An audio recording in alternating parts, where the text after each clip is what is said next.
The air inside the European Council building was thick with tension, as if the very walls themselves were holding their breath. Every glance, every whispered conversation seemed to carry the weight of history. It was December 14th, 2025. A cold, winter night in Brussels, where the city's lights flickered against the darkness, mirroring the uncertainty inside. Leaders from across the European Union had gathered for what was meant to be a routine summit, a familiar ritual of negotiation and compromise. The agenda was packed: new sanctions against Russia, a landmark joint defense initiative, and urgent discussions on energy security. But despite the urgency, nothing was moving forward. All eyes were on Hungarian Prime Minister Viktor Orbán, who sat stone-faced, arms crossed, a silent obstacle to unity, his presence casting a long shadow over the proceedings.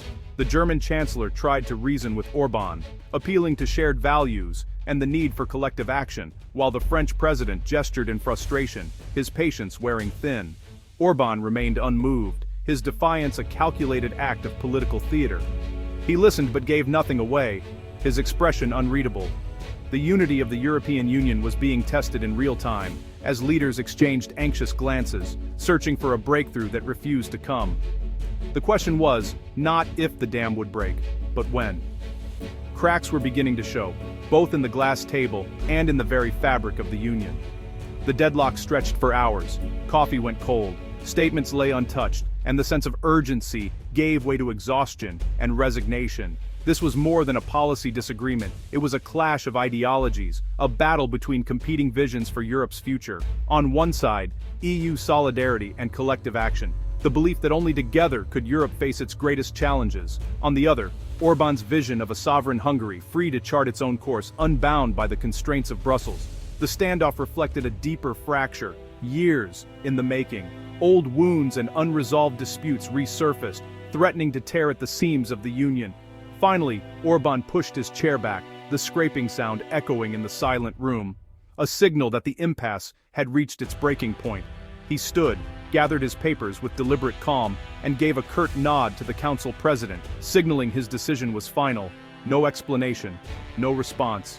He walked out, his delegation in tow, leaving behind a room full of unanswered questions and shattered hopes. The doors closed behind him, leaving a stunned silence and a single empty chair, a stark symbol of the rift now exposed. A new era of uncertainty for Europe had begun. The city of Brussels, so often the stage for unity, now stood as a witness to division. The headlines were already being written, as journalists scrambled to capture the gravity of the moment for a continent on edge. Hungary had just drawn a line in the sand, a bold declaration that would echo far beyond the council chamber. The entire continent was forced to confront the consequences, as citizens from Lisbon to Warsaw watched events unfold with growing unease. The future of the Union was suddenly in question, its fate hanging in the balance as Europe entered uncharted territory. The empty chair was more than just a vacant seat. It was a symbol of open rebellion, a silent but powerful gesture that reverberated through the halls of power. In a place where every seat is meant to represent unity and shared purpose, its absence spoke volumes. In EU diplomacy, consensus is everything. The process relies on every nation having a voice, and every voice being heard. An empty chair means a complete breakdown, not just of talks, but of trust itself. Orbán's walkout was a dramatic veto, blocking the entire agenda in a single, calculated move. It was a reminder that, in the EU, unanimity is both a strength and a vulnerability. Without Hungary's vote, there could be no new sanctions, no new defense pact. The Union was paralyzed, its machinery grinding to a halt as leaders scrambled to respond. News of the walkout spread like wildfire. The message was clear: the EU was not united. Headlines blared across the continent, and the world watched as Europe's divisions were laid bare. At a time of global instability, the bloc's inability to act as one signaled weakness. Allies questioned Europe's resolve, while adversaries saw opportunity in its discord. Orbán's move demonstrated that a single nation could hold the entire club hostage, wielding its veto as a weapon. It was a stark display of the power and peril of national sovereignty within a union. For supporters of a strong Europe, the empty chair was a nightmare realized. It shattered the illusion of unity and exposed the fragility of the European project. For Orbán's supporters, it was an act of strength and defiance. They saw their leader standing up to Brussels, defending national interests against outside pressure. Inside the council chamber, leaders grappled with the fallout. Heated debates erupted, as some called for reform, while others warned of further division. The immediate agenda was in tatters, but the long-term implications were more severe. The walkout raised urgent questions about the future of decision-making in the EU. How could the EU function if any member could simply walk away? The very foundations of the Union seemed suddenly unstable, its rules open to challenge. The walkout forced a painful conversation about the very structure of the Union. Should the rules change? Could consensus survive in a world of growing nationalism? The empty chair was a damning indictment of the bloc's internal divisions, a warning that, unless addressed, Europe's unity could remain only an aspiration, not a reality. To truly understand Hungary's dramatic turn in recent years, we must look back at its long and complex history, shaped by both triumph and tragedy. For decades, Hungary lived under the shadow of Soviet rule, its politics and daily life dictated by the distant hand of Moscow. The crushed 1956 revolution, when Hungarians bravely rose up only to be brutally suppressed, was seared into the national consciousness and left deep scars. To many, the West represented not just freedom and prosperity, but also a tantalizing vision of modernity and hope. The fall of communism in 1989 was a moment of true liberation, unleashing a wave of optimism and possibility across the country. Hungary eagerly embraced capitalism and democracy, determined to rejoin the European family and leave its authoritarian past behind. Joining the EU and NATO was seen as the ultimate guarantee of security, prosperity, and a new beginning for future generations. In 2004, Hungary officially joined the EU. Celebrations erupted in the streets, filled with hope and pride. EU funds flowed in, optimism soared, and for the first time in decades, Hungarians could travel, study, and work freely across Europe. Yet cracks soon appeared beneath the surface.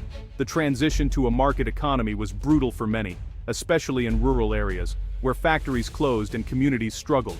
Some began to see EU directives as arrogant impositions, fueling a quiet but growing resentment among those who felt left behind. Gradually, a sense grew that Hungary had simply traded one master for another, and true independence remained elusive. This simmering discontent, born of hope and disappointment, would soon find a powerful and unexpected voice. The 2008 global financial crisis was a turning point.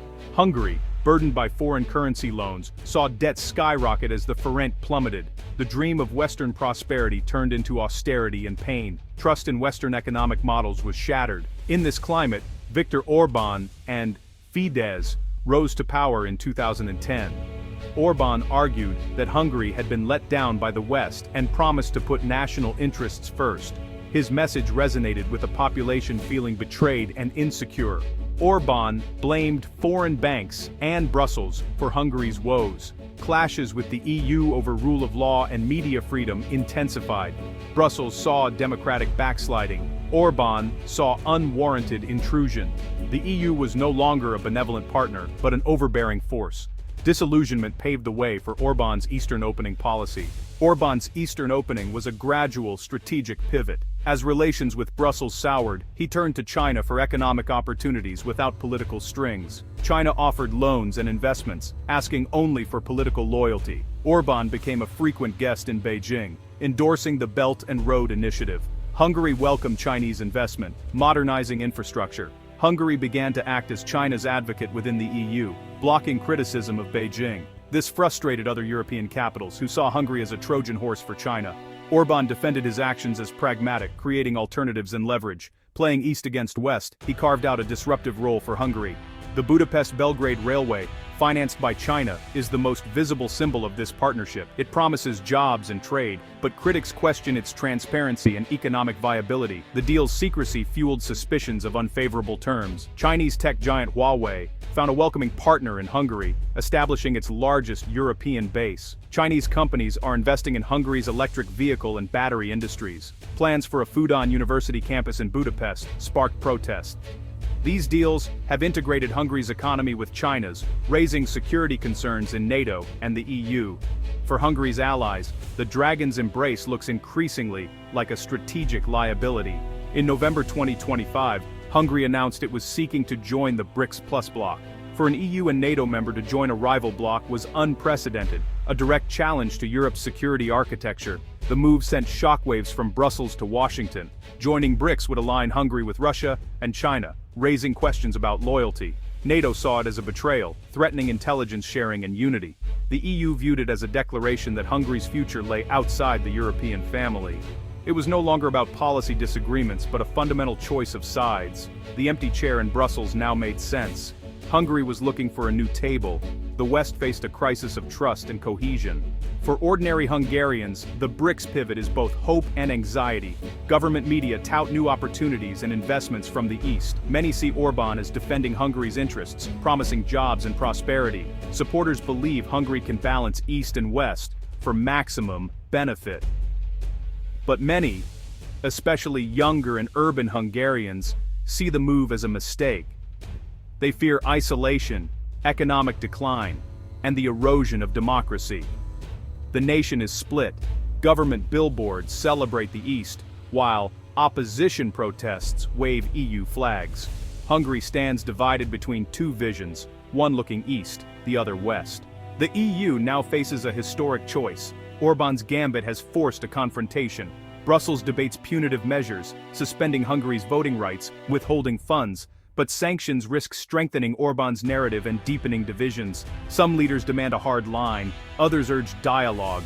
Hungary's gamble is a test case for Europe's future. Can a member reject the bloc's values and remain inside? The unity of the West is on the line. As of December 14th, Europe stands at a crossroads. The outcome will shape the continent for generations.